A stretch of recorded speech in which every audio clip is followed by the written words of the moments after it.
Hello guys, welcome back to my channel.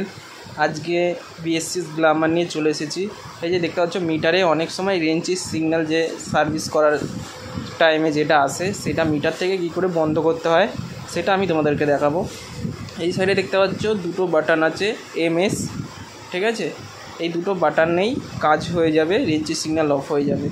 চাবি এরকম বন্ধ করে দেবে। বন্ধ করে দেওয়ার পরে ওপরে যেটা এম লেখা আছে ওটা প্রেস করবে না, নিচে এস লেখা আছে ওটাকে প্রেস করে 10 থেকে 15 সেকেন্ড ধরে রাখতে হবে। এরকমভাবে ধরে রাখবে। ধরে রাখার পরে চাবিটা অন করে দেবে। চাবি সুইচটা অন করে দেবে 10 থেকে 15 সেকেন্ড। এস লেখাটা এটা শুধু গ্ল্যামার BS6-এর জন্য। এবারে চাবিটা অন করে দেবে, ওইটা ছাড়বে না যতক্ষণ না অন করবে। এই অন করে দিলে, অন করে দেওয়ার পরে দেখো আস্তে আস্তে চলে যাবে, আর চলে গেছে। তারপরে এবারে এটা ছেড়ে দেবে।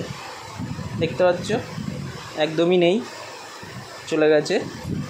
দেখছো তো MS, এই এসটা ধরে চিপে ধরে রাখতে হবে, তাহলেই কাজ সাকসেসফুল।